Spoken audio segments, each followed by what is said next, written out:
மின்னல் மான் எபிசோடு 2 இருட்டை விழுங்கிய மாயமேகம். ஒரு நாள் மாலை காட்டில் எல்லா விலங்குகளும் வழக்கம் போல் மகிழ்ச்சியாக இருந்தன. ஹே நண்பர்களே, நான் இப்போ சூப்பர் ஜம்ப் போட போறேன். இந்த மரத்திலிருந்து அந்த மரத்துக்கு. தயார்தானே? அட கேர்ஃபுல் குரங்கே, கீழே விழுந்த நான் தான் சிரிச்சிடுவேன். நான் குரங்கு தானே, ஜம்ப் போடுவது எனக்கு ஈஸி. அடடா, எல்லாரும் விளையாடுறீங்க. யாருக்காவது தண்ணீர் ஷவர் வேணுமா? எனக்கு வேணும், ஆனா சின்ன ஷவர் மட்டும், பெரிய தண்ணீர் ஊத்தாதீங்க. சின்ன ஷவரா? சரி, 1 2 3. ஐயோ, இது ஷவர் இல்ல, பெரிய மழை. நண்பர்களே, இப்ப நனைஞ்சிட்டோம். நான் ஒரு ஆட்டம் போடுறேன் பாருங்க.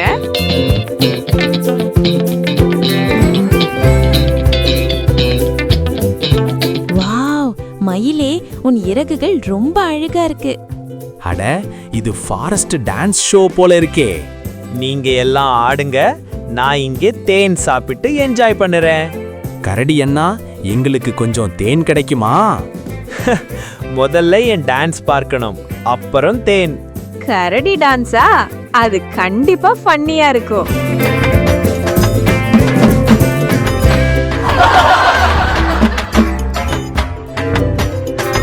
அந்த நேரம் வானம் மெதுவாக இருண்டது. ஒரு பெரிய கருப்பு மாயமேகம் காட்டை மூட ஆரம்பித்தது. ஐயோ, வானம் ஏன் கருப்பாக மாறுது? இது சாதாரண மேகம் மாதிரி தெரியலையே. எனக்கு கொஞ்சம் பயமா இருக்கு. காற்று மெதுவாக வீசியது.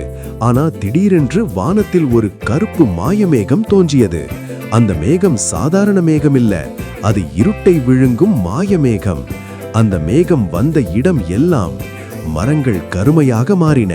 பறவைகள் பறக்க முடியாமல் பயந்தன. சூரிய ஒளியே மறைந்தது. அந்த கருப்பு மேகம் நம்ம காடு பக்கம் வருது போல இருக்கே. ஐயோ, அது வரும்போது என் வால் கருப்பாயிடுமோ? ஹே, அது மேகம் இல்ல, பெரிய கருப்பு பலூன் போல இருக்கே. நான் மரத்தின் உச்சியில் ஏறி பார்க்கறேன்.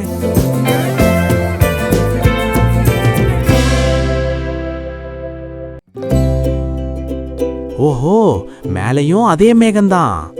அப்போ சாப்பிடலாமா?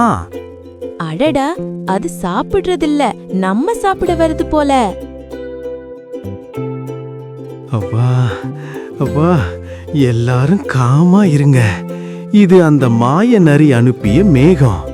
காடு முழுக்க இருட்டாகி எல்லோரும் பயந்து ஓடணும்னு செய்த வேலை இது என்று எல்லா விலங்குகளும் பயந்து ஓடின. அந்த செய்தி கேட்டதும் மின்னல் மான் கண்கள் பிரகாசித்தது. உடல் பூராகவும் மின்னல் வீசியது. பயப்படாதீங்க நண்பர்களே, நான் வேகமா ஓடி இந்த மாய மேகத்தை துரத்தி விடுவேன். அம்மா அம்மா. என்ன சின்ன புள்ள மாதிரி கத்துற? இந்த காடு நம்ம வீடு. இதை இருட்டாக்க யாரையும் நான் விடமாட்டேன்.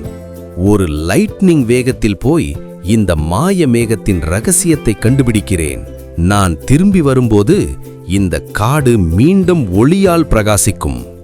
அந்த மேகம் எவ்வளவு பெரியதா இருந்தாலும் என் வேகத்துக்கு ஈடாகாது. எங்களுக்கு தெரியும், நீங்க எங்களை காப்பாத்துவீங்கன்னு. மின்னல் வேகப் பயணம். மின்னல் மான் தனது மின்னல் சக்தியை அழைத்தான்.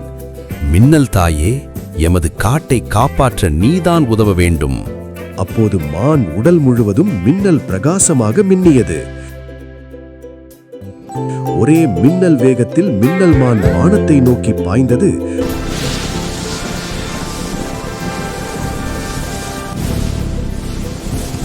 மேகத்துக்குள் சென்று பார்த்தான். அங்கே ஒரு விசித்திரமான காட்சி.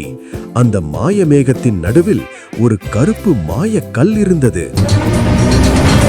அதுதான் மேகத்துக்கு சக்தி கொடுத்தது. இந்த கல்லை உடைத்தால் மேகம் மறைந்து போகும். அவன் தனது கொம்புகளை மின்னலால் மீற வைத்தான். ஒரு பெரிய மின்னல் தாக்கு. கருப்பு கல் உடைந்து சிதறியது. அடுத்த நொடியில் மேகம் மெதுவாக கரைந்தது. சூரியன் மீண்டும் வெளிவந்தான். பறவைகள் மகிழ்ச்சியாக பறந்தன. காடு முழுக்க மீண்டும் ஒளி வந்தது. அனைத்து விலங்குகளும் மின்னல் மானை சுற்றி நின்று கைத்தட்டின. நன்றி மின்னல் மான், நன்றி மின்னல் மான், நன்றி மின்னல் மான். ஆனா மின்னல் மான் சிரித்துக் கொண்டே சொன்னான், இது இன்னும் ஆரம்பம்தான். அந்த மாயநரி இன்னும் பெரிய திட்டம் வைத்திருக்கிறது. அந்த நேரம் தூரத்திலிருந்து ஒரு கபடமான சிரிப்பு கேட்டது. அடுத்த எபிசோடு 3, மாயநரியின் ரகசிய குகை. ஹாய் நண்பர்களே, SC Kids சேனலை சப்ஸ்கிரைப் பண்ணுங்க, லைக் பண்ணுங்க, கமெண்ட் பண்ணுங்க, ஷேர் பண்ணுங்க. நன்றி, பை பை.